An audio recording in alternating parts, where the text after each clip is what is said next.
Hello guys, welcome back to another video. Like I said, we're going to be reviewing, you probably hear the rain outside, it is storming out.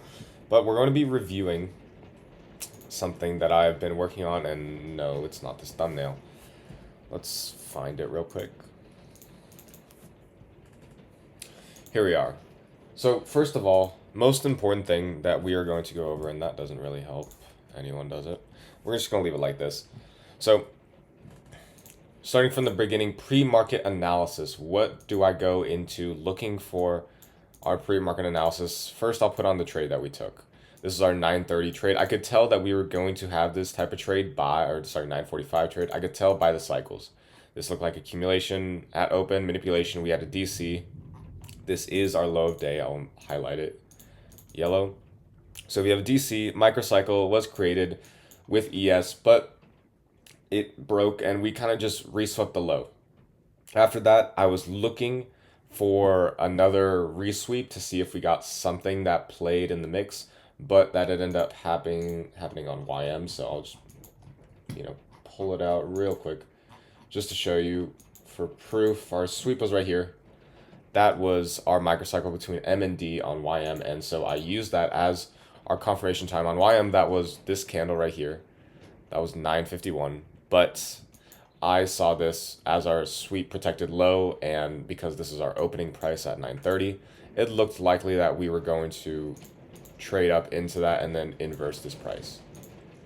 That was the whole thesis for the trade, inverse this price. We had a little retrace right here, and before we go over pre-market analysis, just going over this trade because it's a very simple trade, right? We're looking for low of day manipulation with the high time frame crank correlation, or SSMT, which is the daily cycle, bullish daily cycle, and then a microcycle. We did not need a 90-minute. Using the first presented, you could have gotten on in the 9:45 retrace to OT. I was looking at this retrace specifically as an early 10 a.m. retrace because sometimes we do have a retrace, and I had to go to the 15-second to really see how the structure was playing out. But we will have a retrace, and here, let's put it exactly, not that low. And it will, I need to flip this anyway. And the retrace will come down to about 0.705 to 0.75 of that range. So taking off this, you can see we went down to 0.705 exactly. That was our 15-second fair value gap. This was really what I was looking for my entry. So I didn't get a great fill off of that. I entered in on that wick high on this candle because I thought we were going to get immediate reaction up. I just wanted to be in the trade because on the 1 minute we were very close to that low, and so we can move up substantially quickly from there, and that's what I assumed. My stop loss was originally this swing low, but I narrowed the time frame down on the 15-second. I'm like, okay, you know what? I could narrow 10 points off just by going from like 40 right here to 30 points. So that's what I did. It was also still a valid stop because that's in that lower quadrant that we didn't trade down into. And if we look at the OTE, like down here in this lower quadrant, if we look at the OTE, I always say that 0.9, like 90%, 85% of the range is completely fine. So if I put on, I'll just put on 0.85. Oh, I get to do 0.85 as our level, and that's about where my stop loss was. 0.85, 0.9 is going to be like right there. So that's where I always have a safe stop on the OTE retrace, 0.85 to 0.9 of the retrace. And from there, I did want to go break even, I'll be honest, because we did not have any gaps supporting. So what was I looking at? Specifically the 15-minute. I was looking at this candle in reversing because at the time, the body was about right here. The body was about where low of day was, and it looked like it was going to come lower, but I thought that our 5-minute, we could just be having that in between 5-minute, which is exactly what we did. We didn't have any gap on this side either, so like there's reason for us to move lower, but I thought that low of day daily cycle, because right here you can see the difference between our low of day on ES and in Q. I mean, it's quite significant, so the daily cycle does have some value there. So I saw that paired with the microcycle as a confident long entry. My stop was 32 points, and my take profit was, I think, 122. I want to be exact. It was, yeah, something like 122 points. 6 contracts, so I risked 350 on this trade. I was looking for a full winning day, which we ended up getting, so I'm happy about that. And let's start from the beginning. We're just gonna take off. You know, we can leave true day open. We can leave true month open. Let's take off 10 a.m. and these Kraken correlations. This is kind of really all we need, right there. So let's start on the 1 hour. Had our daily movement. These are my targets.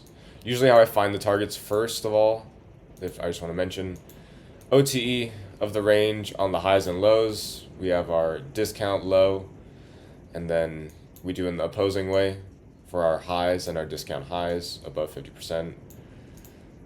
That would be all the highs that we did take out. Same thing with octants.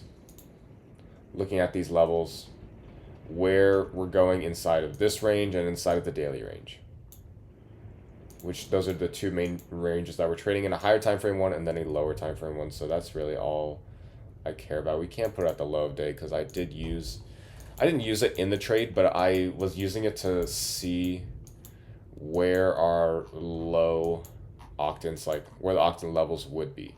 So you can see is if you were to use these octant levels at an entry, limiting in on the retap of that, low would be there, coming down off the break here, still to true day open, which is our, what it's covering, okay, true day open is right there, that blue line right here. Like I said, I mean, you can enter in off these levels after price is confirmed. It's great. This retrace right here, like I said, the 10 a.m., early 10 a.m. retrace is something that I see sometimes happening. I mean, we didn't have gaps like we did in our previous day, using the gap to trade NFP Friday, but we just didn't have that today. So let's go through what we see, what the kind of analysis we do for each day, because it changes. It definitely changes with the price action, but the order is relatively the same. So firstly, our cycle alignment, our monthly to 90-minute. I don't usually go into the microcycle, the true microcycle opening cycles until it's about 9 o'clock. So going in the day, it is important to have the daily and the 90-minute defined. Today, I saw this as AM at the high, even though there was no manipulation. Distribution, because that's just how the market was moving. I thought we were going to move lower from this. I changed my mind when we had this DC, so I saw it as AMDX.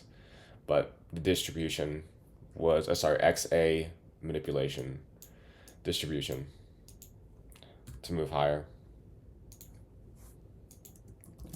But that really was uncertain. I didn't pay much attention to it. Just off of the DC there, I knew that this didn't end up going lower, so we're going to move higher. And that's what I write in my notes. Usually when we have a reversal at that level, at an OT, at a low of day, either we're going to pivot there and expand the range all the way to CE in the high, or we're going to break off of that. And so you find out very quickly the direction of the day, which correlates to the daily cycle, which is like, what is the true SSMT that's going to pivot the day? And so that's what we look for. And sometimes we just don't see it until opening, so it's important to wait for that. Monthly to 90 minutes. So I have written in my journal, the monthly cycle is likely to be XAMD, and our true month open is open. I put that right here, August. So this low of true month open got swept. We have a DC. If we want to continue higher, it's pretty early into the month, but we can continue higher before we go lower, or we can just continue higher and keep going higher, because in bullish narrative and all-time high programming, we just continue to go higher. So that's where I was on cycle alignment, because cycle alignment, number one, will give you kind of a reference of how the day is likely to move. And that's why I said that this 945 trade, it's 945 for a reason. Like it's time to get in longs. That's really the reason I use 945, because that is when our cycles align for the micro 90. And usually when our SMT is in correlation, we get the first 5-minute candles of open, and that really shows us the direction, because it puts in that true SSMT of the day. So after that, I'm looking at the ranges. Like I said before, the market maker ranges from the daily to the 1 minute, yes, but high time frame, I mentioned right here. High time frame, It's 15-minute and more, usually 15-minute to the 3 month. 3 month is a very long time, but 15-minute to the 4 hours what I do on the daily, and then just watch like daily gaps, daily wicks, daily highs and lows. And then the lower time frame, 5 minutes and less. I don't go down to the 1 minute until it's 9 o'clock. That's just kind of unless I'm marking out gaps and highs, I don't go down to the 1 minute unless it's 9 o'clock, because there's no reason to watch it.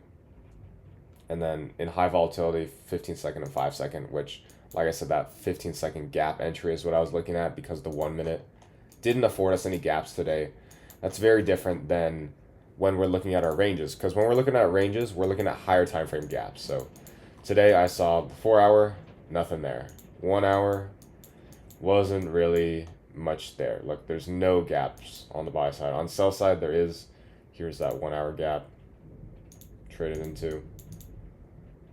But other than that, not really much. I saw this 90-minute was pushing lower, so I don't know if this 90-minute is going to push lower or higher. I think it honestly might just move lower because we broke structure, even though the DC is there. I still think we're probably going to move lower this week before we move higher. And really today wasn't a great way to see gaps, because looking at this to continue longer, we have no gaps. We have no gaps lower. We have no gaps to really reference to. We have this order block, and we used CE of the range. Usually you pair CE of the range and then premium buy side liquidity, which would be, premium buy side I marked right here. But sometimes you have no gaps that align with that. So you got to find a different target. Otherwise, it would be true opens that you would target. Like today, true day open was in premium below that gap. I thought it was more likely. True New York is this high, which is more in a premium of the OTE. So I thought true day open was going to be my target today. It was great RR. So that kind of range is what I'm talking about. I know today isn't a great example. We're going to do this every day, and I'm going to get better at it, and we'll get quicker at it. But that's the kind of range I was looking at. Like in the 1 minute, usually you have great ranges to retrace to after CISD or even internally before we hit our drawn liquidity, but there was nothing here. So playing off of the 15-second was really how I managed to hold that trade and find where we're going on the lower time frame, so I could have a good stop. And that's basically why I do it, to have a better stop. And I can talk about the true nanocycles in a second. Gap alignment, fib levels of the range, the week, the daily, the monthly. That's just using the ranges and gap alignment on the higher time frame. That's really all it is. Like I said, we're probably tapping into a larger gap of some sort on the higher time frame. And on the lower time frame, we're doing more of the same. So here's our 6-hour gap. Actually, I'm going to mark that because that is our discount low right here. You notice that? Gaps and discount lows of the OTE. I just mentioned that range. That's discount for the range that we're trading in. It's a bullish 6-hour gap. So things to reference to, because those gives you the targets for drawn liquidities for the higher time frame.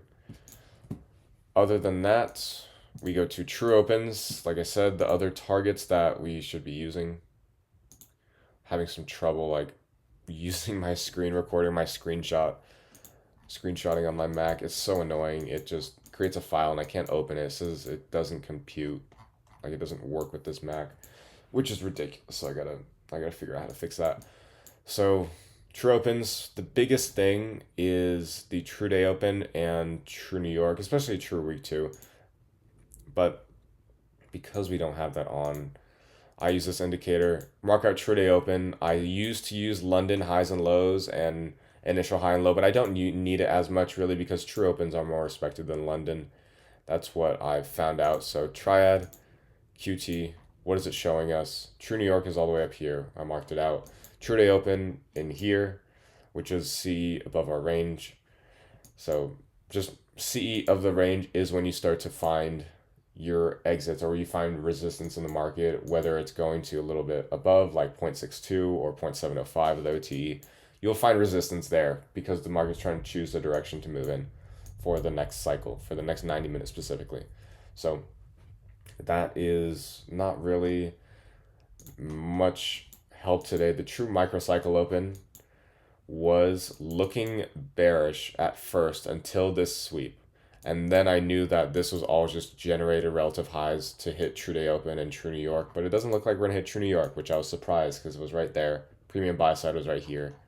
But I guess this is the only 1 hour gap we have. There's a little one higher, but this is the 1 hour gap we're using, I guess, to retrace to. Like I said, we have 6 hour gap and OT discount sell side of our market maker range below. So there's targets. Use the higher time frame run to choose a direction. But today I ended up taking a long just because we had more cracking correlations for that movement. And so this movement ended up being just a 30-minute PO3. Our 10 a.m. is moving lower, slowly lower. We actually have a 90-minute cycle now between these two highs. So I'm expecting we do move lower.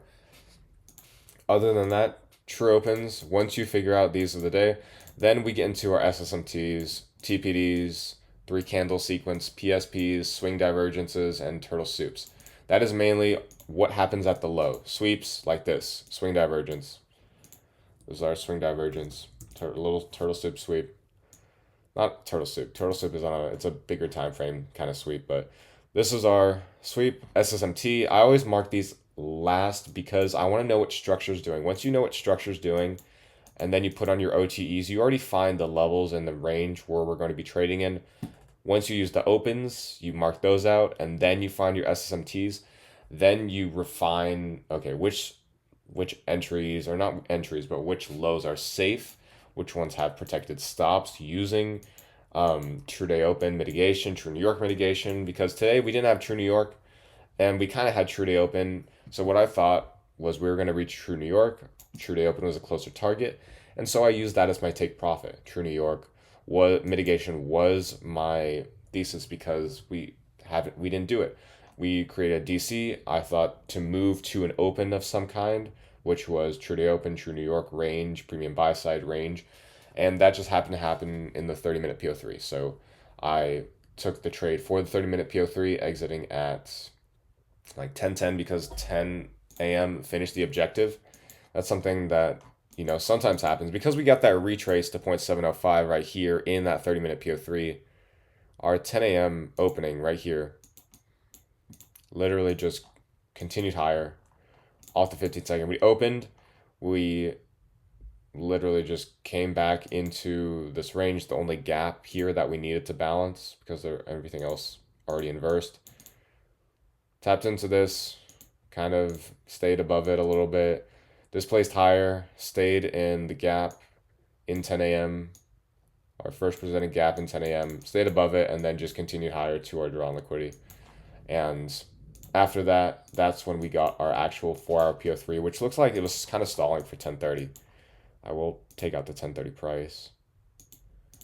10:30 price, we really didn't get a CISD of it until we got a market structure shift here, but the CISD happened in here, and I bet that this 15-second had a gap to hold, which it did. This gap right here.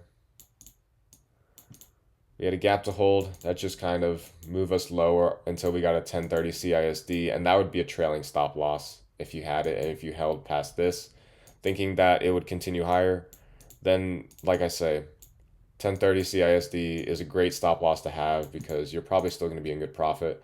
It just isn't going to choose that direction yet. So that was my trade. I entered just taking it off there because we were at a target. And usually when you're at a target, you're going to kind of chop around, retrace. You might, impulsively close lower because we're retracing to go higher. Or maybe we are going lower like we did here. We just took us a little bit of time. But understanding what our objective is for the PO3 that we're trading in. I knew the 30-minute and 10 a.m. once literally this candle got closed and we were breaking this high, I knew that true day open was going to get hit very soon in that 10 a.m. Open because we're just continuing our drawn liquidity for the 30-minute PO3, and that's how I think of PO3s. You got an objective for it, and if you don't hit it, usually the opening of the next one, if it's high time frame, like we use our 10 a.m., 10:30, and our 9:45, kind of 9:30, 9:45 opens. So that is how I read price today. Anything else to go over? Predicting the PO3 body before it's forming. That's what that SMT is for. Right there. We have the SMT. We have enough cracking correlations to confirm that this can be a very likely low, And then off of the lower time frame, we find a low risk entry, and that allows us to take 1 to 4 trades in the intraday. Other than that, I think we can go over the next slide, 9 a.m. to 9:30. We went over a lot of this, but one thing we didn't go over is the true nanocycles. So in the true microcycles, we're looking for all true open mitigation. Of course, we didn't get it today, which you can trade to true open mitigation if we have like these Kraken correlations below, a DC and a true microcycle CISD, as well as the true microcycle SSMTs. We had 2 of them technically. One of them was a resweep, but I count one of them with YM as very strong. And the resweep in general just gave me another safe stop loss, a confirmation that we had a low in place. So that was how I used that. Knowing the cycles of the day, be ready for them at open. So when I put on my 15-second, I know the times of day that these true nanocycles are going to open. We have our times right here, 9:05:45, 9:28:15, and 9:50:45. 9:50:45 is really our most important one, and that was the one that created a retrace. Because just like the true microcycles, our true nanocycles are going to retrace to continue higher, right? Because it creates a high at open. We have our market structure shift below, and this low right here, we create a pivot off of literally no gap down here, except for actually this 15-second one, but I mean, I wouldn't even use that because it already got tapped into right here. So literally no gap to support us, except for the fact that the OTE should be pivoting off of this, and then moving that all the way up to this high. Our next true nanocycle open, you have this kind of consolidation / retrace that I thought we were going to move higher from, but we didn't. True nanocycle opens right here, and what do we get? We get immediately displaced, and off that displacement candle, we tap into the 15-second, and we just keep moving lower from there. And that would be the short off the 90-minute, off of the true nanocycle open. It was a little bit slower. I liked this one. When we had our 9:05:45, when we had this, that's actually not it. It's 9:28. Sorry, 9:28. This is our first one. Doesn't really, I watch it sometimes, it plays more of a role. Today it didn't. I'm watching this. We create our highs. By 9:34, we drop lower. We're dropping lower. 9:40, I'm like, okay, are we going to continue lower? Because our true nanocycle inversed, we have a gap that we're respecting in that direction. We don't have opposing gaps, so there's no reason for me to take any longs anymore. So waited. Right here, when this got swept, I'm like, if you saw the previous video, we're in between that turning point for M and D. I'm like, come on. We gotta be moving up higher. We have true microcycle, we have a DC, and now we have this 15-second that, sure, it's a lower time frame, but it's at the right time of the day. It's at the right price level. It's got the right stop loss. I'm willing to get in this trade because we have 2 SSMTs. We have the cycle alignment for our microcycle, our 90-minute, and now our daily that I'm predicting would move higher. And now it's, who knows what it's kind of doing right now.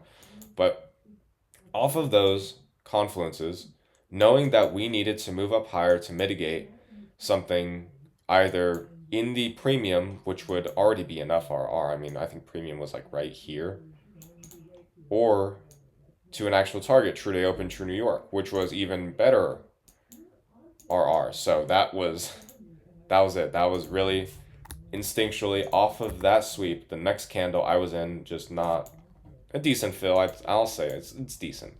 You're not always going to get a great fill unless you enter in limit. So it was a good trade. After that, what else do we need to go over? True nanocycle. I love it. If you guys didn't get the indicator, I literally just was looking at indicators and I found this, picked it up. All in one toolbox. I just go on and put you can use all of them for one, but I just put on the true nanocycle. I have a history of like 200. That just shows me so I can look out throughout the day how it impacts throughout the week. It impacts price. And they're 10.5-minute intervals, I believe so. Whatever the difference is between these. It's like 11 or something, 11.5 minutes. Then check regular trading hours, new daily opening gaps. This is very important. Today we didn't have one, which actually played a role in what we did. Another target we could have just by taking these off. We see our regular trading hours relative highs. This is our relative high. Technically, this one swept this one, but I saw that these highs was also a target. So I marked it out. Also happened to be in that true day open, premium buy side range like this. I'm going to ruin the gap, but this gap, this range is where my target wanted to be, and I found a level. True day open was the perfect level to sell. But you can see off of that, DC, swing divergence, we had literally no new daily opening gap there. So I'm like, okay, this is relative high. These are relative highs, resting liquidity I can use as a target. And it worked perfectly. Literally off of that displacement candle, we were out the next two candles. And that was only because I was hitting a profit target for my combines. On ES, we got the same thing. Retraced. We had our high in place. That was above true day open. And actually, it kind of edged true day open in the beginning. You can see right here, we edged it. I thought we were going to come back to it. ES and NQ just looked really great in correlation to that. I cannot downplay YM because that gave us the true microcycle open that like really showed us the direction. It was obvious between that M and D cycle, like I mentioned. So it was even at this time, it was 9:51. So you had to wait a little bit for that retrace that we were going through, but it was 1, 2, 3, 4. It was like 6 minutes, 7 minutes before it really started to choose a direction, which can be a lot of time if you're watching the 15 seconds. So I don't recommend you keep watching the 15 second, only when you're at that time and price where you should be entering. Otherwise, skip between the time frames, have some patience, watch the order blocks, watch the gaps, watch your levels and time-based opens. And here I put my favorite confluences. 30-minute PO3, OT range octants. That's what I used to prevent myself from getting stopped out right here. I didn't want to close it because I knew the trade was valid, right? We're just retracing. We have no gap, so it looks a bit scary, but I knew that the trade was valid. First presented for value gap. That was literally the freest play in the world. Okay. Break above first presented. We're moving higher. Literally, that was it. After that, guaranteed we're moving higher. Or not guaranteed. Nothing's guaranteed, but it was likely, and you should have had the risk on. You should have been holding your trade for that because you could predict it. 10 a.m. price opened.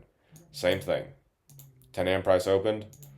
We had that I showed you on the 15 second. We just moved higher from there. 9:45 macro. That's literally what we entered in off of. That not just because distribution cycle was aligned. Sorry about that. Distribution cycle was aligned, but we also are in our macro. We're in the point where it's time for us to. It's the most likely time for us to reverse. So 9:42. I didn't wait for 9:45 because this is where our turnover really started. Like I said, between the cycles turning over, that's where we go to reversals. So 9:45 macro, 9:45 time really, because that's the new opening. If we have a distribution microcycle, then that's really the opening where you want to be in the market. If you find a good entry that gives you a stop loss, still at the low. 10:30 price, that was your reason to sell. We're just moving lower, gonna take low of day now, but that was your reason to sell. True microcycle and 10:30 price CISD if you wanted to make profit. Otherwise, you're like literally going to take a loss if you had a stop loss on, or you would get break even. So that is why I love to use that price if I'm holding longer trades specifically. Then here, any 1 minute to 2 minute breaker is a plus. We didn't get a breaker really. I mean, we had higher high, lower low, but that usually sends us lower. So it wasn't that clean off of gaps and, a breaker so-called at this point, but you know what I mean. I was using the 15-second market structure shift. This literally, whatever pattern it's called, where we create high, low, higher high, unicorn basically, but on the fractal 15-second time frame. Tap into that gap and enter. That's literally all you look for all the time. This pattern, it's kind of like a yin yang, where just like that is the reversal point, and it's protected by the sweep, high time frame SMT, lower time frame SMT, and confirming the drawn liquidity is in the right direction. Then all you have to do is hold through the retraces. 15-second CISD is the strongest sign of any movement in one daily direction. Usually that means that we have 3 cycles aligned, if not 4, with the weekly being a distribution day. Then we get that kind of movement where we're in a daily direction. That is definitely not today. It's a Monday, so we don't know whether it's AMDX or XAMD. So we're just going to wait on that. Aligning cycles with 10 a.m. and 10:30 price PO3. Will we retrace or move in the same direction? So these are where I break out the examples. This is where, I'm going to see if this is, it keeps on doing that. So this is where we break out the examples. This is an example of a 10:30 reversal. You see the price right here. Stop loss, the one that got swept, is still our safe stop, like I always mention. And then to bring it up close, because I can't do a full screen apparently, we have our 9:30 opening PO3, create our range, 15-minute SMTF, after 10 a.m. actually, that's our 10 a.m. price. The second minute, we create the 15-minute. 10 a.m. hits us into our objective, which is this drawn liquidity. What is that? Previous day high and Asia buy side liquidity up here. We have our 2-minute IFEG, market structure shift, our breaker right here. We have lower low, higher high, and then we're trading in that BPR, 2-minute FEG, 10:30 price. We're trading in that. That was my stop loss. I took a little loss here, but this was my entire trade. That was the trade. That was when a 10:30 reversal. 10 a.m. will just continue. 9:30 PO3s, 9:30 30-minute PO3s objective, right? Objective was the high. Then 10:30 it just happened to be a late reversal. Same thing with 10 a.m. reversal. 9:30, 10 a.m. hits our objective, and then we have a reversal off of that. 10:30 just continues our direction to true day open right here. That is how that works. 10:30 or 10 a.m., which is going to be our reversal if we get that. And so that's why the 10 a.m. CASD is always a great stop loss if we're, later and aren't continuing the same direction. But like I said, breaker blocks are the highest confirmation that we're going to continue in one direction. You see that the 15-minute SMTF was just the retrace from 10 a.m.'s price, and then at the right time, 10:30, we had another 15-minute SMTF at this low, and that created our 10:30 90-minute candle continuation lower after the stall we had between 10 a.m. and 10:30. That is where we get our actual move to continue the rest of the day, and this went much lower. I think this day was like almost 1,000 points of just like 1% of the NASDAQ, 1.2% or 3%. So that is how I would play 30-minute PO3, 4-hour PO3, which is 10 a.m., and then 90-minute PO3, which is 10:30. Using them as fractal of each other because that's basically the AM movement from 9:30 to 12. That is what we're trading. And these prices, specifically the open prices, I'm using the levels now just because we have so much volatility that it's more useful to me than the 1-minute chart, to be honest. I'm liking the 15-second more. And that's it. Simple, kind of, easy, kind of, but it's all trusting the model. Once you have confidence in trusting the model, then executing becomes a lot easier because the data it backs you, and that allows you to size on more, which means that you can scale. And scaling is just a matter of being confident in your model and then adding more size to it. So I hope you liked this kind of breakdown. I'm going to keep these up when we open up our lectures or just kind of price trading recaps because it's important. Anyone who's new, it's important to know all of these and understand all these concepts, and I teach them in my playlist in the video, and these are also just good examples of how price moves based on that 90-minute, 4-hour, and 30-minute PO3 that I trade using ICT concepts, quarterly theory, and PO3, which is basically just ICT concepts too, and reading price action trading as a whole. So I will see you guys in the next video, and let's see if we get a trade for Tuesday. Take care.